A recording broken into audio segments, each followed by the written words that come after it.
Welcome back, everybody. Another episode of Zach Pasquarello going live every day at 11 a.m. on my YouTube channel, talking about private money lending, specifically real estate private money lending. In this video, I'm going to break it down for you. I'm going to give you a step-by-step guide so that you can understand the basics and understand how to get started as a real estate private money lender. I started lending 2.5 years ago, and I grew my bookkeeping business to the point where I had a ton of real estate investor clients. I had some extra cash. I didn't know what to do with it. I decided to do real estate private money lending. I figured out that I'm making 18 to 20% annual ROI on my private money loans, and that was awesome. And so I went all in on real estate private money lending. Now I am 100% focused. Everything that I'm doing is focused on real estate private money lending and trying to raise capital in my investment fund so that I have more funds available for private money lending. So I'm still managing my bookkeeping business. Don't get me wrong, I'm still running my bookkeeping business. I have 80 bookkeeping clients. I'm not firing my clients. I'm not selling my bookkeeping business, but I'm also not actively trying to grow my bookkeeping business. Also, for the past 2 years on YouTube, I've been teaching people what I know about starting a bookkeeping business. I'm done with that. I'm not trying to make money by selling a course. I'm not trying to schedule expert consultations or sell digital downloads. I'm done making videos about bookkeeping specifically. And now I'm just talking about private money lending. So my YouTube channel for the past 5 years has been a journey. It's been my own personal journey through the past 5 years of entrepreneurship. So I hope you can understand that I'm just talking about what's on top of mind for me. And right now it's private money lending and raising money in Zip Capital. So I've got 10 steps for you. So I'll give you a brief overview of the 10 steps, and then we'll just go ahead and jump right into it and we'll get started. I'll be live for 30 minutes today. So feel free to ask me questions. Feel free to make comments in the chat, and I will do my best to address everybody's questions and comments. I'm going live every day at 11 a.m. Eastern Standard Time. Friday is a holiday, 4th of July. I'm probably not going to be going live on Friday, but today, tomorrow, and then next week, and the week after that, I'm going to do my best to go live every day at 11 a.m. But if I'm going live, I need you guys to ask me questions. I need you guys to make comments and keep the conversation going because I'm making these videos for you. So I want them to be as helpful and beneficial as possible for you. Okay, let's stop wasting time. Let's get into it. 10 steps. Number 1, understand the basics of private money lending, of course. Number 2, define your lending criteria. 3, establish a legal entity. 4, get your loan documents. 5, build up your capital. 6, find qualified borrowers. 7, underwrite the deal thoroughly. 8, secure your loan with real estate. 9, actively manage the loan. And then 10, document your track record as a private money lender. Okay, let's jump right into it. Step number 1, understanding the basics of private money lending. So first, you have to let me back up. First, you need a little bit of money. You need some cash. So you can't start this business. You can't start doing this with $0. You need some cash, whether it's a line of credit or a credit card or actual cash in your bank. You need access to money. You have to be able to send a wire from your bank account to the borrower. So that's step number 1. So make sure you got $5, $10, $15, $20,000. Once you have that, understand the basics of private money lending. Learn how it works. Typically, you're going to need some sort of background. Some people might come from being real estate agents or title agents, real estate attorney, real estate investor. Maybe you've done some fix and flips yourself, maybe property management. Or for me, I was a bookkeeper. I was a bookkeeper for 5 years. I still am. I primarily work with real estate investors. So you need some background. It's really hard to get into this business, to get into private money lending without any knowledge of real estate. So I come with a bookkeeping, accounting, and tax background into the world of real estate investing. So there's a couple things you want to look at, like interest rates, origination fees, loan terms. There are so many different ways to do this. And private money loans are different from traditional mortgages. So traditional mortgages are typically done through a bank or a mortgage broker. Those are long-term. Those are lower interest rates, but those are harder to get. They're going to do a credit check. They're going to do an appraisal. It's going to be 60 days. So private money loans are fast and flexible. That doesn't mean we don't have underwriting criteria, but they're fast and they're flexible, which means we can charge a premium. So you're not going to charge a traditional mortgage rate on a private money loan. I charge 12%. So the goal here with these videos is to honestly teach you what I know, teach you what I'm doing. That way you can do your own private money lending. And if you don't want to do your own private money lending, but the idea still interests you and you have $25,000 of extra cash laying around, boom, you can invest into my fund, Zip Capital, earn 8% up to 12% fixed returns. Okay, so the interest rate, I charge 12% to my borrowers. Origination fees, I charge anywhere from 1% up to 3% origination fee. That's a fee upfront at closing. And then there's also a processing fee, underwriting fee. Processing fee can vary anywhere from $450 up to $995. Underwriting fee, sometimes zero, sometimes 750, sometimes 1500. All depends. So you have to learn what this looks like for you. And depending on what kind of loans you do, you might change your interest rates. If you're doing a longer term loan, you might have a higher interest rate. If you're doing a shorter term loan, you might have a lower interest rate, but you make your money on the points. So for me, my loans are 6 months. So I'm recycling my loans twice a year. So I'm getting the origination fee twice per year. But if your loans are 12 months, then you're only going to get the origination fee once. So you might need to increase your rates, increase your origination fee to make up for the longer loan terms. All of these terms and fees and rates, they're all negotiable. Everything is negotiable. You as the lender have complete control over the negotiation. So loan terms, it could be 6 months, could be 12, could be 18, could be 24, could be 5 years. Usually shorter the better. I don't like my borrowers to hold on to the money too long. LTV ratio, LTC, LTV, ARV. What do these acronyms mean? ARV, after rehab value. What's the property going to be worth after you sell the property? LTV, loan to value. What percent is your loan to the current value of the property?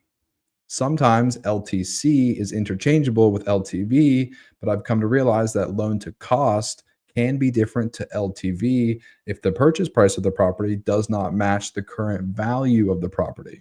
So loan to value could be lower than loan to cost if the cost of the property is lower than the value of the property.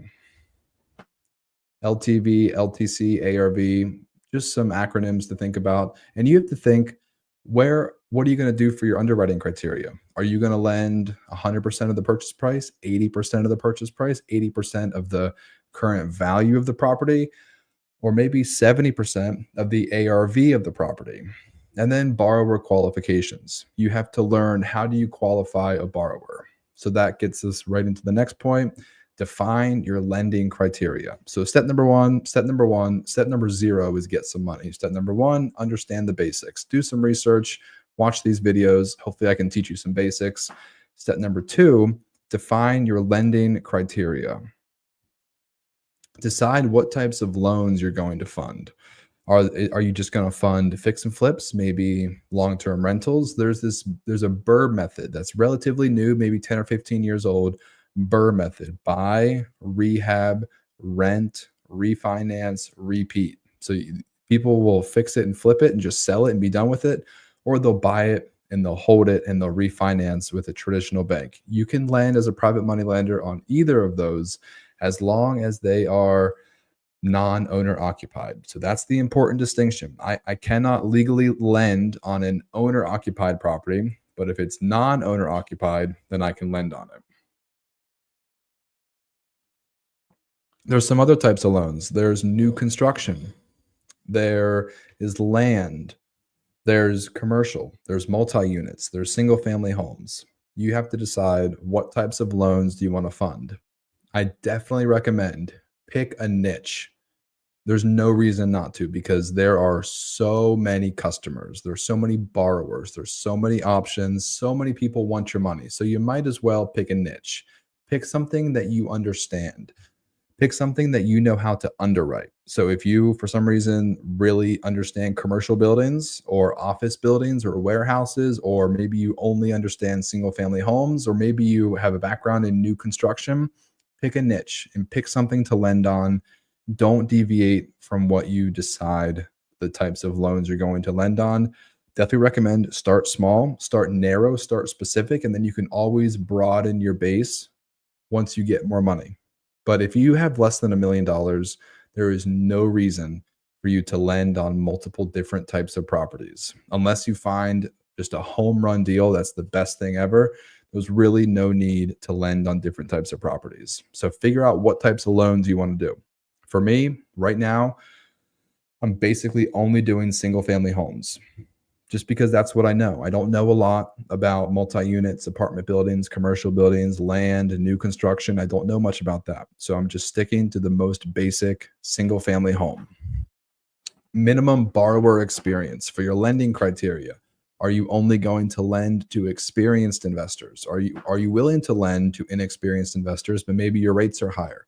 Maybe your loan to cost or loan to value is lower. So there are some different options that you can mitigate risk and protect yourself as the lender based on the borrower's experience. Or maybe you're basing it off of the borrower's income. So I always request 2 most recent tax returns from all of my borrowers. And I always request investor experience. I want to see their HUDs from their most recent acquisition and disposition to see if they actually have experience, because these borrowers are sneaky.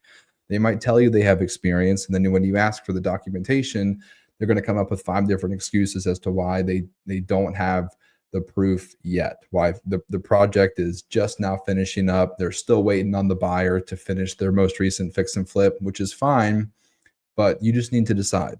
Are you only going to lend on somebody who's successfully done 3 flips in the past 3 years? Or are you maybe willing to lend to somebody with no experience, but maybe you're only going to lend 80% of the purchase price? That's a good way that you can mitigate your risk, because these houses are ultimately what's going to secure your loan. So if the borrower defaults, you're going to get this house or this property. So you want to make sure that it's a good investment. You want to make sure that if you get the property back, you're able to sell it, fix it up maybe, and then sell it and get your money back, or maybe even make a profit. So what is the minimum borrower experience for your lending criteria? That's up to you.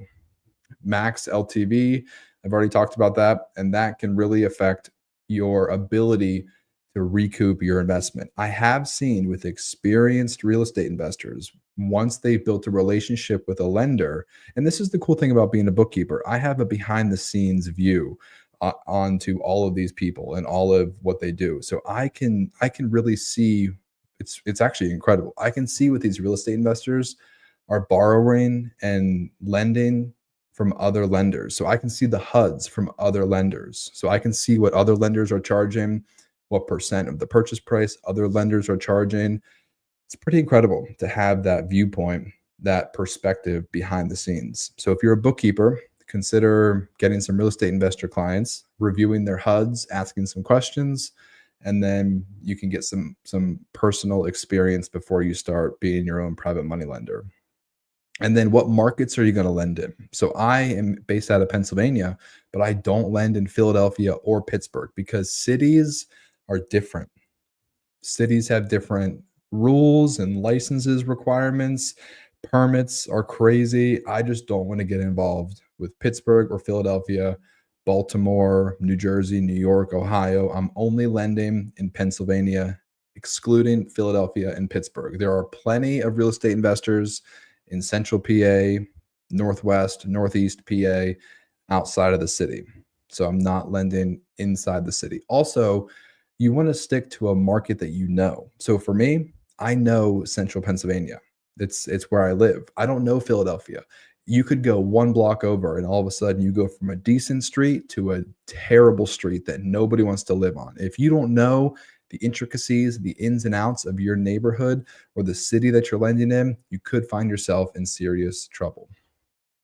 And then how are you going to secure your loan? So there's first position, there's second position, there's unsecured loans. You can cross collateralize your loans. So if you Maybe you're going to do a second position loan on this property, but maybe you're going to cross collateralize with a second position loan on a second property just to secure your second position mortgage. There are multiple different options. I only do first position loans. If you're going to do a second position loan, make sure that you increase the interest rate, increase the origination fee. It's not worth it to do a second position loan at the same rates that you would a first position loan because they're more risky. So figure out how you want to secure your loans and stick to it. So for me, I'm only doing first position loans. Okay, step number 3, establish a legal entity. Is this important? Depends on who you ask. I'll be honest, for the first 2 years, I just lent out of my Harrisburg bookkeeping company. Is that right? Is that wrong? I don't know.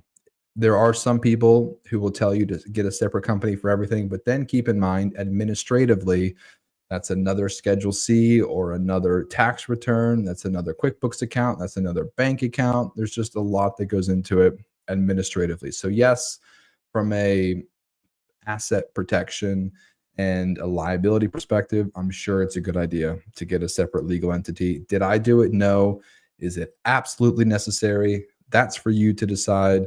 But if you're serious about starting private money lending, might be a good idea to establish a separate legal entity. Okay, step number 4, create loan documents. So I work with a real estate attorney. I pay him $200 every time we do a loan. Now, you could do that and you could have peace of mind knowing that a real estate attorney is drafting your promissory note, your mortgage, and your personal guarantee. So those are the 3 documents that I use: promissory note, personal guarantee, and a mortgage. And the real estate attorney drafts all the documents. I email them to the title company, and then the title company prints them out and has them notarized at closing. So the borrower comes to the title agent, comes to the title company, comes to their office, and signs all of my documents. I don't go to closing.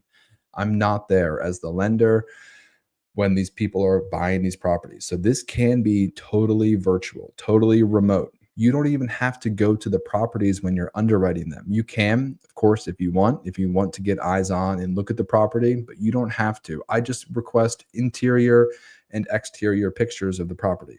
So it's up to you. So I have a real estate attorney draft these documents for me, and I pay him $200 every time. I just pass that along to the borrower. And then the borrower, so I charge the borrower, it's all part of the processing fee. So I might charge a $450 processing fee or a $900 processing fee. And then a portion of that just goes straight to the real estate attorney for the document preparation. I would not cut corners on the documents because in the event of a foreclosure or a default, you want to make sure that you have good documents. There is a thing, I don't totally understand all the nuances of this, but there's a thing called deed in lieu of foreclosure. And so that's something that you can do in the event of a borrower default. You can do a deed in lieu of foreclosure so that you don't have to go to court and go through the full foreclosure process. So in the event that something did happen with one of my borrowers, it's never happened before. I've done 39 loans, 0 defaults, 0 foreclosures, which is amazing. But it also means I don't have any experience going through this process. So if it did happen, I would for sure leverage my real estate attorney to help me through the process. But I would try to do a deed in lieu of foreclosure. That way, I don't have to go through the foreclosure, save on legal fees, hopefully save on time, and then I just get the deed of the property. There's also a thing called confession of judgment. I have a confession of judgment included in my promissory note. I'll be honest, I'm not an attorney. I don't know all the details of a confession of judgment, but I've been advised by other real estate investors, by other attorneys, that it's good to have a confession of judgment in your promissory note. So talk to your attorney, see if it makes sense for you to have a confession of judgment included in your promissory note. I've heard it can make the legal process a little bit easier for you as the lender going through a default and foreclosure. Okay, step number 5, build your capital base. This business, it's hard to think about this business. Like, what is this business? And I realized that I'm selling money. I'm in the business of selling money, basically. I sell money and I make interest income. It's crazy to say out loud. It's weird to think about, but you're literally selling money. And so you need to build your inventory, and your inventory is cash. And so you need to figure out, how can you build your capital base? There's a few options. You can leverage debt from banks. Going to be kind of hard. You can get a line of credit, maybe do some credit card hacking, maybe get an SBA loan. You can leverage debt from banks, or you could just earn some active income, grow your business, climb the corporate ladder. It'll take more time doing that, but you'll get your own money. Another option, a third option, what I'm doing is I launched a Regulation D 506C debt fund, Zip Capital. So it's an SEC compliant fund, and I can raise money from accredited investors like yourself. So I can pool money from investors, and then it's basically debt. So we're basically doing a promissory note between Zip Capital and you. I'm agreeing to pay you 8 to 12% fixed returns, annual interest income. And then so I'm paying you 8 to 12%, and then I charge my borrowers 12 to 15%.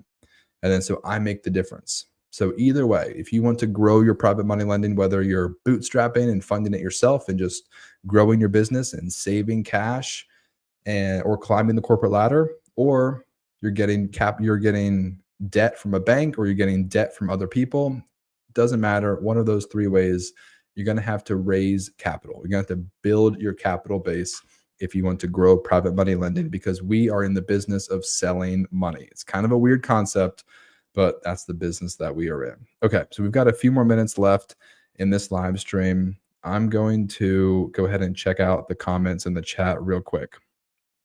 Let's see. Let's just start at the beginning. Johnny, I've seen some charts of accounts use 5-digit numbers for their account codes. Do you do that? And is it really necessary? No, I don't use account numbers in the chart of accounts. What's your most efficient way to send friend requests to your ideal business owners? How do you track who you've already sent requests to, especially when your group members overlap? So I've got a ton of videos on my YouTube showing you how to do sales and marketing for your bookkeeping business. Johnny, definitely go check out those videos. I break all that stuff down for you. Victor, step one, have a bunch of money. So you could probably realistically start private money lending with $10,000. So is that a bunch of money? It's definitely a decent amount, but you don't need 100,000. You don't need $1 million to start private money lending. You just need $5,000-$10,000. Steele, did starting out as a general bookkeeper with no specific niche help you discover that real estate investors were your ideal clients? Would you recommend this path to others? Yeah, I started with no niche, and then I just stumbled across by accident real estate investors, and I just got along with them really well. I liked their business model. They need a bookkeeper, so they were willing to charge a premium for my bookkeeping services. So yeah, it all happened by accident. Honestly, I just liked real estate investors. Like, I was working with advertising agencies, car dealerships, restaurants, trucking companies, home remodeling companies.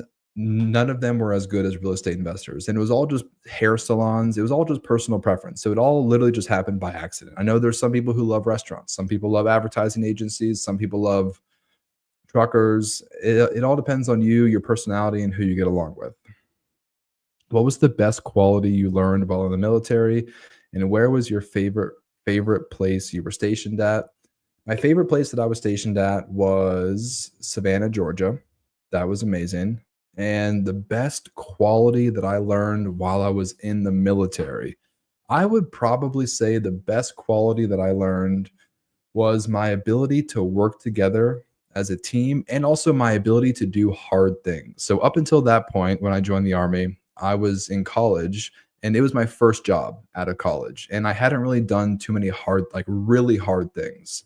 But graduating it's pretty cool how they slowly ramp you up. You know, you spend 14 weeks in basic training, and then 20 weeks in officer candidate school, and then 4 months in infantry basic officer leadership course. So you go through like 6 months straight of training, and they literally start you from zero. You crawl first, and then you walk, and then you run, and you do it in phases. And so in the period of 6 months, I transformed completely into an infantry officer, from civilian to infantry officer in 6 months. It was an incredible transformation, and it just looking back on it, it just made me realize that I'm capable of so much. It gave me the confidence to know that I could achieve things and accomplish things and work hard and do things that I've never thought possible.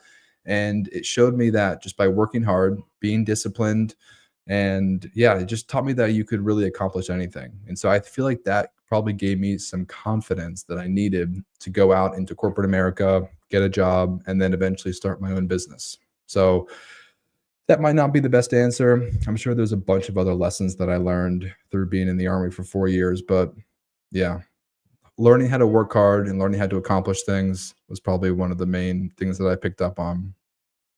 Okay, Victor, you don't go and check the property. As a former field inspector, pictures don't capture the full aspect of the property. I would get pictures, but when I went in person, I could see the defaults. Victor, absolutely. So I will just go through my underwriting criteria real quick. And so everybody has different underwriting criteria. And so you could probably pick and choose like, oh, that's good. Oh, that's bad. Oh, you're not doing this. Oh, you're not doing that.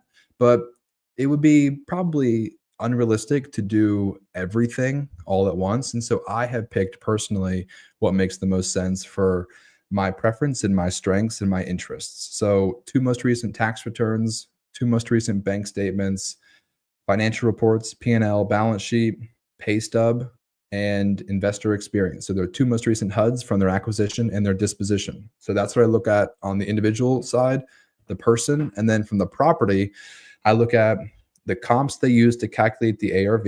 I look at their comps. I run my own comps, make sure their ARV is good. And then I look at their scope of work, their budget for their renovation plan. And I look at interior, exterior pictures. And then I look at, that's it. Yeah, comps, ARV, scope of work, interior, exterior pictures. That's it. So that's what I look at. I know there are some people, and I do a phone call with the borrower just to chat with them, usually 10, 15 minutes, kind of an interview, kind of just to get a feel for what they're talking about. And throughout that entire process, I'm judging them, I'm evaluating them. So it's not just simply those documents, it's also how we communicate, how we interact, how we talk on the phone, how they respond to my emails. There's really an art form. There's a science and there's an art form to underwriting borrowers. So I've gone through the underwriting process and I've got all the documents and I got all the pictures, but I just had a bad feeling about that property or about that borrower. And you can't always put your finger on it. You can't always identify specifically, subjectively what it was, but sometimes you just kind of know like this deal just doesn't feel good. And so it's an art form and there's a science behind it. But I did not get to all 10 of these steps. So I think what we'll do tomorrow is we will finish this video. So part 1, how to start private money lending in 2025, and tomorrow will be part 2. So stay tuned for tomorrow. We will finish off with how to find qualified borrowers, underwriting the deal thoroughly, securing your loan with real estate, managing the loan actively, and then documenting your track record. So that's it. If anybody else has any last minute questions, go ahead and drop a comment in the chat. I will do my best to answer your questions. If not, I appreciate you all watching. I'm doing this for you. I'll be honest, if you can't tell, I'm a little bit sick today. So if I'm feeling a little off, if I'm looking a little sluggish, I apologize. Not feeling the best, but I'm just going to keep making these live videos because I love teaching people about my experience, telling you what I know, and I love making these videos. And I'm trying to raise $5 million in Zip Capital over the next year. So that's my goal. I appreciate you all joining in on my journey, and I will see you all tomorrow. Same time, same place. Have a great day, everybody.